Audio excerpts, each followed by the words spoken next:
Hello ladies and gents, and welcome to this week's WorldBuilder Tip of the Week with me, MonolithicBacon.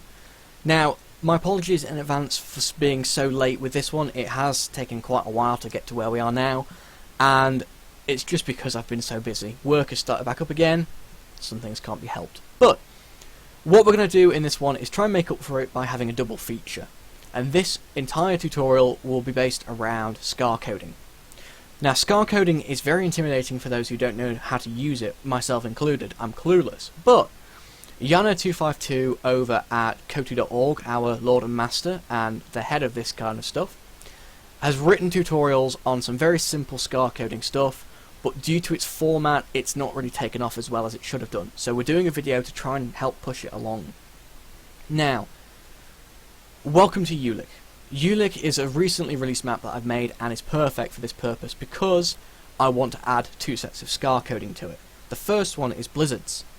I want to try and get it running blizzards like Relics maps have.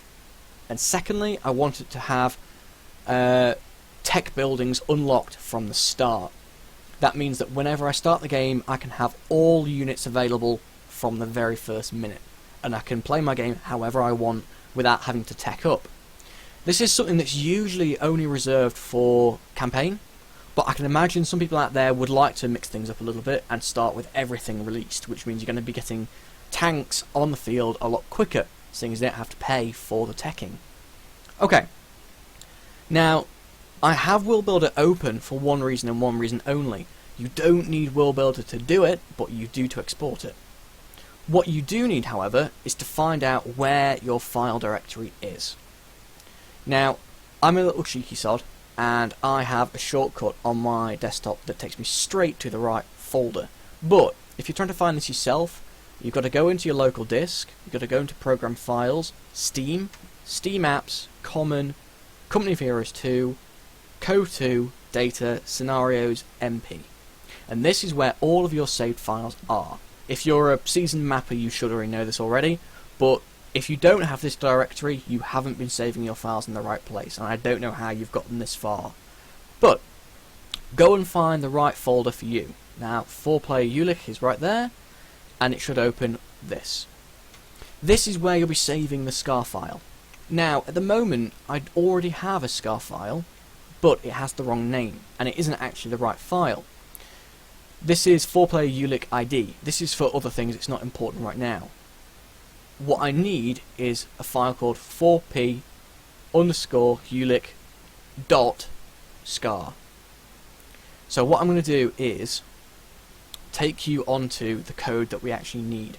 Now, I would only recommend that you write this code or copy this code into Notepad or Notepad++. Notepad++ has pulled me out of a problem recently, and I do like it, but to show you how easy this is, I will do it just on Notepad. Now, this is the tutorial in question. This is Yana's tutorial on how to add the extra tech buildings. I will add the link of this to the bottom of the video so you can find it for yourself. But in this, he has a box of code for you to directly copy over. Now, the idea with this is that once you copy this into a file and you save the file in the right place and export, it's good to go from the start. Now, I've already copied this over into here, and this is the code I want. Now, what I'm going to do is just maximize it for a second and walk you through. You shouldn't need to know much about what happens in this at all. This basic bit to begin with is making sure it works for all teams, but what's really important, and what Yana talks about in the tutorial, is, I will find it eventually, here, right, this little section. So, this is the area in question that you need. Now, in this, Yana's given a tutorial of what each of these means, and you can read it yourself on the link, like I said, that will be below the video. The global tech level is what level of tech all armies will start with.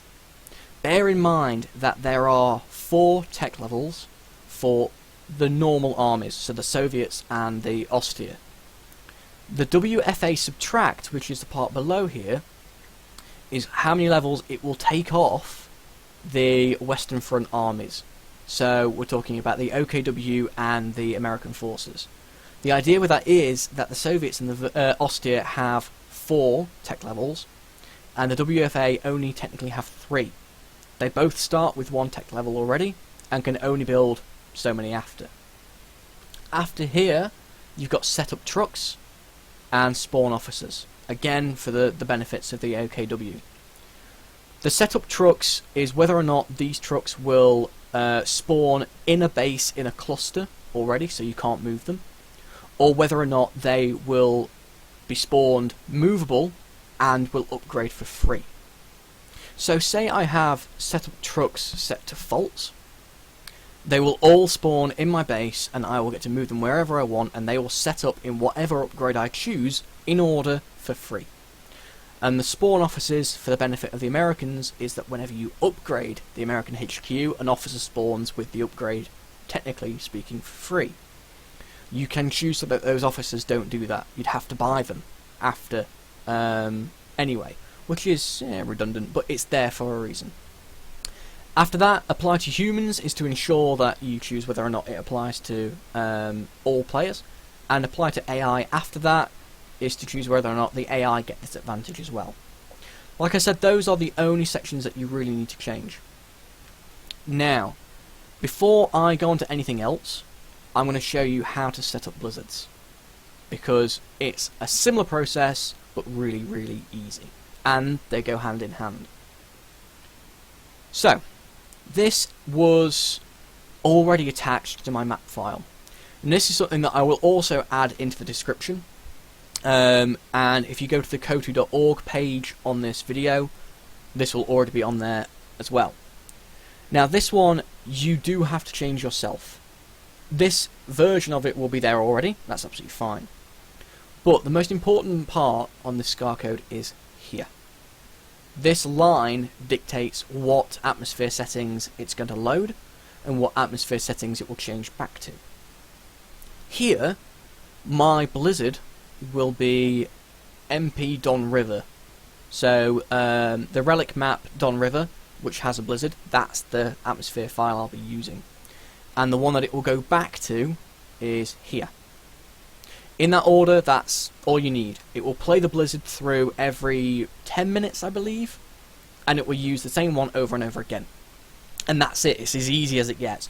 All you have to do is choose which files you want. Now, when you're on WorldBuilder, make sure that you test both the normal atmosphere file and the blizzard atmosphere file. So find out what it is, what it's called, and mine is there in particular, and that's the blizzard one. When you save your map, make sure that you have selected the normal atmosphere file. Don't start with the blizzard, it will screw everything up. After that, you need to find out what the name of the file is. Now, you could assume that the name of the file that's on there is the same, but just to be safe, if you go back onto the same folder that we were on before, where all the map files are, but just go back a step. So go back to Code2, Data, and instead of going on Scenarios, yep, you don't want to go in there, you want to go into Art. Then into Scenarios, Presets, Atmosphere. And in here are all the atmosphere settings that you could possibly need. Now, I have extracted these myself. There are tutorials on kotu.org to extract these files. If you don't have them, there's going to be a link on the bottom of the video to show you how to get these visible. But this is the name of all the atmosphere settings that you could possibly want. And if I go and try and find mine, I know that it's in the DLC folder. And there it is. So it's MP Don River 1 APS. And I just have to copy the names of those over into the SCAR file. And it's as easy as it gets. Once it's there, that's absolutely fine. What you want to do is save as. Now, again, you've got to try and find the right folder for this to work. So, I'm lucky that I've got this shortcut, but you're going back to the exact same directory as always. Go and find the right place, so Ulick, and change this to all files. There I've got 4player.ulick.scar. and make sure again that the save as type is all files. If it's a Word file or a Notepad file, it will not work. It's got to be all. Save as, and there it is. And if I go onto the folder itself, it's there. And you can do whatever you want with it. Now, I want to add the atmosphere settings and the upgrade to HQs in the same one. So what I'm going to do is copy this out of here, because that's been adapted to how I want it. And I'm going to add it directly onto the bottom of this. Like that. So the two codes will go together perfectly well. Just make sure you add an extra space in between them. So, there. And this is the Blizzard code. And from here on, this is all the HQ code. After that, don't go on save as, because it will go straight back to text documents. All files, .scar, make sure it's in the right folder, save. And yes, I want to replace it. Once that's done, you are absolutely good to go. Get back on WorldBuilder, go onto File, Export Package, and once it's done that, it will be ready to play with all of your upgrades. So just give that a minute, and done. So, welcome to Ulick. Now, this is an ordinary game. This is how it is loaded up just from exporting the map. And as you can see, although I have no commanders because I turn them off, I do have access to just about everything from the offset. In fact, I could even start the game with a nice howitzer, which is not going to be overpowered at all.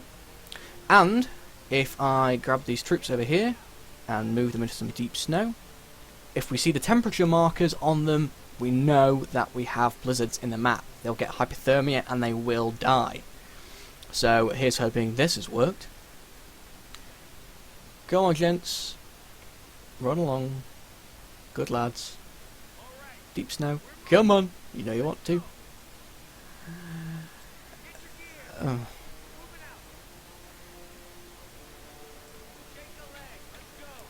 Oh, that's odd.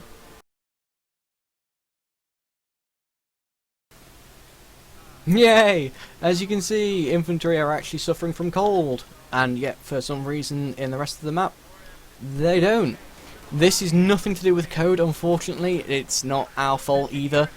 For some reason, ever since WFA came out, infantry don't respond the same way to cold as they used to. It still works exactly the same, but the thermometer just won't appear for a little while on some units. I could not tell you why.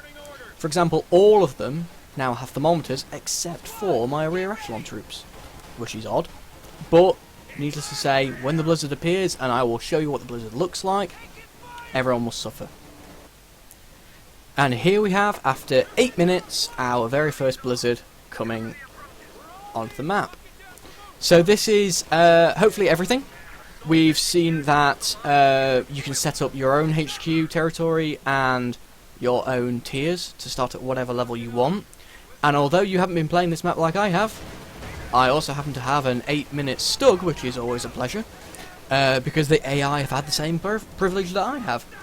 But yeah, that's absolutely everything from me. We will see you next week for another WorldBuilder Tip of the Week. And until then, keep mapping, and see you next time.